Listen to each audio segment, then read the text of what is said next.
Atos, capítulo 6.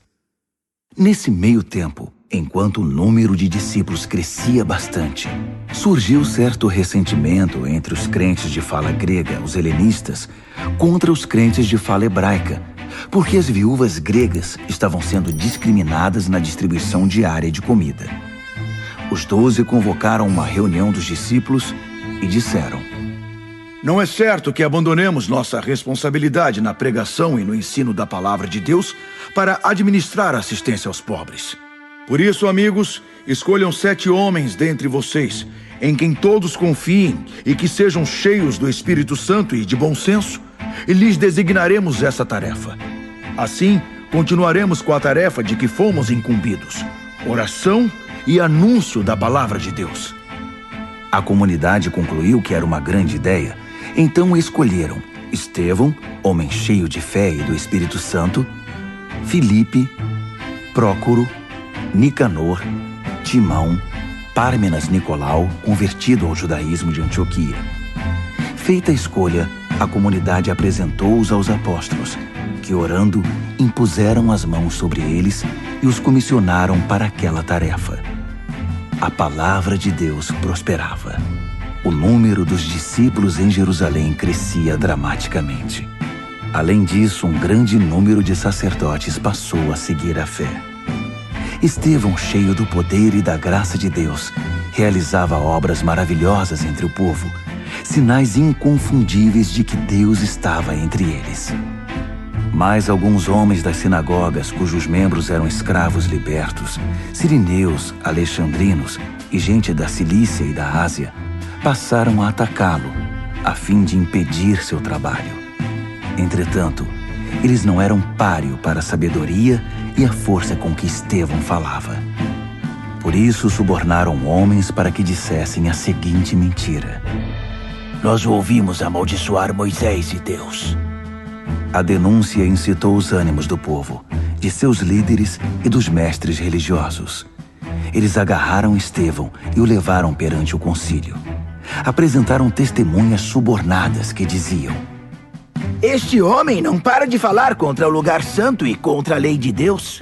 Até o ouvimos dizer que Jesus de Nazaré destruiria este lugar e que daria fim a todos os costumes instituídos por Moisés.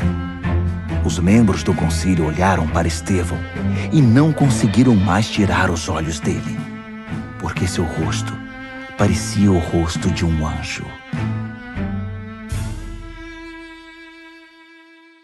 Atos, capítulo 7. Então o sacerdote principal perguntou: O que você tem a dizer sobre isso? Estevão respondeu: Amigos, pais e irmãos, o Deus da glória apareceu ao nosso pai Abraão quando ele ainda vivia na Mesopotâmia, antes de se mudar para Harã, e ordenou: Deixe sua terra e sua família e vá para a terra que vou mostrar a você. Ele deixou a terra dos caldeus e foi para Harã. Depois da morte do seu pai, migrou para cá, onde vocês vivem agora. Mas Deus não lhe deu nada, nem um palmo sequer, prometendo que a terra seria dada ao seu filho, ainda que Abraão não tivesse filho na época. Deus revelou que sua descendência se mudaria para uma terra estranha e ali seriam duramente escravizados por 400 anos, mas prometeu: Vou tomar providências contra os seus dominadores e trazer meu povo para cá, para que me adorem aqui. Deus firmou uma aliança com Abraão e assinou na carne do patriarca pela circuncisão. Abraão teve seu filho Isaque e 8 dias depois fez o sinal da circuncisão no menino também. Isaque tornou-se pai de Jacó, Jacó pai dos 12 pais, e cada um passou adiante o sinal da aliança. Certo dia, os pais, cheios de inveja, venderam José como escravo para o Egito. Mas Deus estava lá com ele e não só o livrou de todas as suas lutas, como o levou até a presença do faraó, rei do Egito, que ficou tão impressionado com José que o pôs como responsável de todo o Egito, até mesmo de seus assuntos pessoais. Mais tarde, uma fome atingiu a região, do Egito a Canaã, com terríveis consequências. Na fome, nossos pais procuraram comida em toda parte, mas a despensa continuava vazia. Jacó soube que havia comida no Egito e enviou nossos pais para investigar. Confirmada a notícia, eles voltaram ao Egito segunda vez para comprar comida. Nessa visita, José revelou sua identidade aos seus irmãos e apresentou a família de Jacó ao rei do Egito. Então José mandou buscar seu pai Jacó e os demais membros da família, 75 ao todo. Foi assim que a família de Jacó chegou ao Egito. Jacó morreu, e nossos pais depois dele. Eles foram levados a Siquém e sepultados num túmulo que Abraão havia comprado dos filhos de Amor por um bom dinheiro.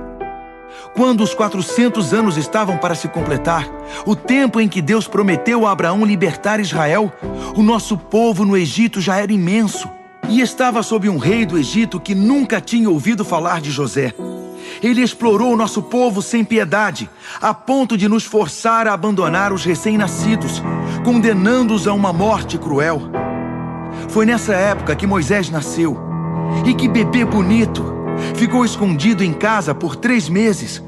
Quando não era mais possível escondê-lo, ele foi tirado de casa e imediatamente salvo pela filha de Faraó, que cuidou dele como se fosse um filho. Moisés recebeu a melhor educação do Egito e se destacou tanto acadêmica como fisicamente. Aos 40 anos, Moisés quis saber como era a vida de seus parentes hebreus e foi verificar a situação deles. Um dia viu um egípcio maltratando um deles e interferiu, e matou o egípcio para vingar o irmão humilhado. Imaginava que seus irmãos ficariam contentes ao saber que ele estava do lado deles e queriam vê-lo como instrumento de Deus para libertá-los. Mas eles não entenderam nada disso. No dia seguinte, 2 deles estavam brigando e Moisés tentou interferir, sugerindo que fizessem as pazes e se entendessem. Amigos, vocês são irmãos, por que estão brigando? O que havia começado a briga retrucou: quem deu a você autoridade sobre nós? Vai me matar como matou o egípcio ontem? Quando Moisés ouviu isso, percebeu que a notícia havia se espalhado e fugiu. Exilou-se em Midian e durante os anos do exílio teve 2 filhos. 40 anos depois, no deserto do Monte Sinai, um anjo lhe apareceu num arbusto em chamas. Maravilhado com aquilo, Moisés foi conferir de perto e ouviu a voz de Deus. Eu sou o Deus de seus pais, o Deus de Abraão, Isaque e Jacó. Morrendo de medo, Moisés fechou os olhos e virou o rosto. Deus lhe disse: ajoelhe-se e ore. Você está num lugar santo, em terra santa. Tenho visto a agonia do meu povo no Egito. Ouvi seus gemidos. Vim para ajudá-los. Prepare-se, eu mandarei você de volta ao Egito. E esse era o mesmo Moisés que antes haviam rejeitado, dizendo: quem deu a você autoridade sobre nós? É aquele Moisés que Deus, usando o anjo no arbusto, enviou de volta como líder e libertador. Ele os tirou da escravidão para a liberdade, realizando coisas maravilhosas, sinais da parte de Deus por todo o Egito, no Mar Vermelho e no deserto por 40 anos. E foi isso que Moisés disse à comunidade: Deus levantará um profeta como eu entre vocês.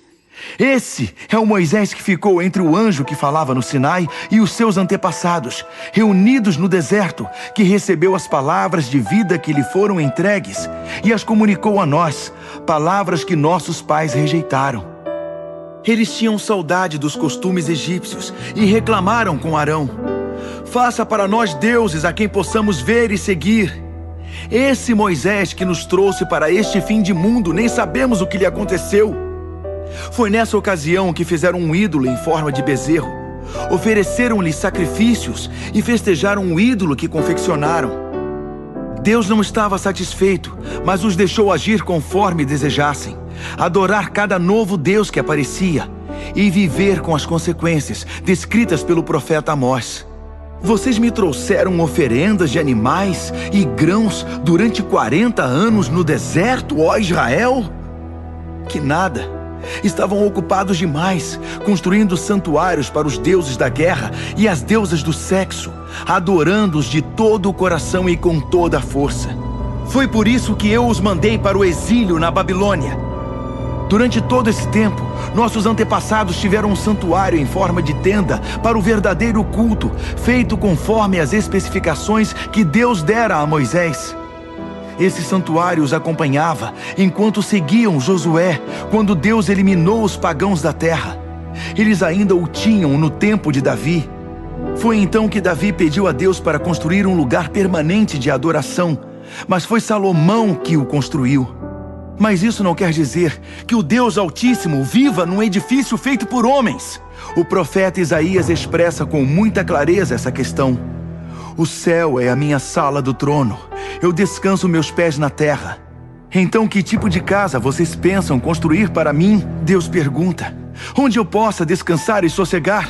Ela já está pronta e eu a construí. A verdade é que vocês continuam teimosos, com o coração insensível e com os ouvidos fechados. Vocês deliberadamente ignoram o Espírito Santo, como fizeram seus antepassados. Houve pelo menos um profeta que não tenha recebido o mesmo tratamento? Seus antepassados mataram todos os que ousaram anunciar a vinda do justo. E vocês mantêm a tradição da família. São traidores e assassinos, todos vocês. Receberam a lei de Deus que foi entregue por anjos como um presente, mas vocês a desprezaram. Mal ele acabou de falar, o povo deu vazão à fúria, com vaias, assobios e ofensas. Mas Estevão, cheio do Espírito Santo, nem prestou atenção. Tinha olhos apenas para Deus, porque o estava vendo em toda a sua glória, com Jesus ao lado. Ele exclamou: "Oh, vejo os céus abertos e o Filho do Homem ao lado de Deus." Gritando e vaiando, a multidão arremeteu contra ele como um estouro de boiada. Arrastaram-no para fora da cidade e o apedrejaram. Os líderes pediram a um jovem chamado Saulo que tomasse conta das roupas dele. Enquanto as pedras caíam como chuva, Estevão orava: "Senhor Jesus, recebe meu espírito." Em seguida, ajoelhou-se e orou alto o bastante para que todos ouvissem: "Senhor, não os culpe por causa deste pecado." Foram suas últimas palavras. E depois, ele morreu. E Saulo estava ali, comemorando com os assassinos.